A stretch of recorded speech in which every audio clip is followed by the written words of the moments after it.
on a more positive note, which is actually some of it's humorous to me. One, today's my husband and I's 1 year anniversary. Um, 1 year ago today, we were married, 8, 9, 10. Um, the Carnival website went bonkers yesterday. At the time, I was actually kind of freaked out, but now it's actually funny to me. Whereas apparently, I was asked if I wanted to extend a hold I have, and I said yeah, and they gave me 60 hours, which they never do that. Um, I mean, I guess I get the 48-hour holds, but yet then I don't get the 48-hour holds because Royal Caribbean does not do that. Um, I've sailed both more than once, Carnival and Royal Caribbean. I'm not one of those people, in particular, since 2011, by the way, where I do world cruises while people are laying on the ground.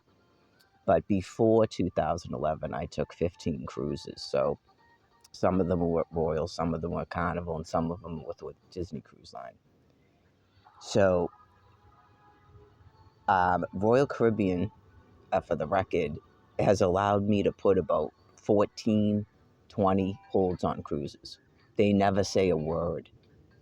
Yeah, they never say a word, and it's always 5 days. Um, that can be a big decision for people about feeling pressured because prices are rising and all this stuff, sales. And you're not going to get a cabin, you're not going to get it at that price, blah, blah, blah, blah, you're going to miss something.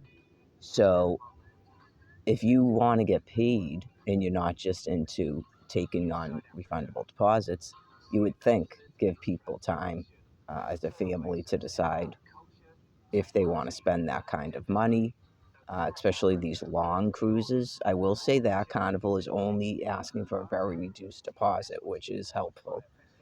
Um, but some of these you have to put $1,000 down. That's a lot of money to just, you're basically up the creek at that point if you can't pay the rest of it.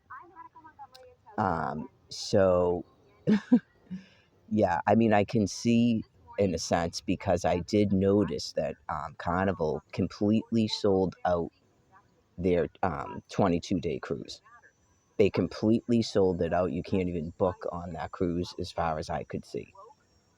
Okay, so of course they're going to release their 2027, which is what I was waiting for because Carnival tends to be cheaper. Um, I don't know, like I go back and forth. I think it depends on what you want to do, and I'm sort of like in a struggle driving myself crazy about it. But there's certain things I do like about Royal Caribbean, but I'm wondering if they also come with negatives, which my husband and I in particular discussed this morning. Um, so we definitely are leaning more towards Carnival. It is a cheaper. It would be way cheaper if I didn't already have a deposit on a Royal Caribbean that is sizable.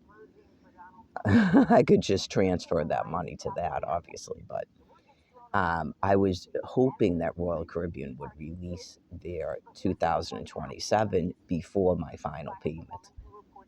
So I'm thinking that's not going to happen. I read online it comes out in the fall, and the final payment's due August 6th.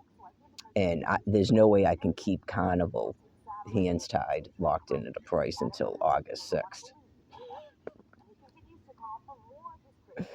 I've tried to do all these number figures about if there's any way I can swing any of these Royal Caribbean ones, but they're all in 2026. And you go, well, one of them's in October.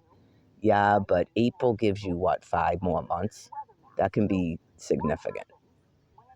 I also have a thing where I have, hold on.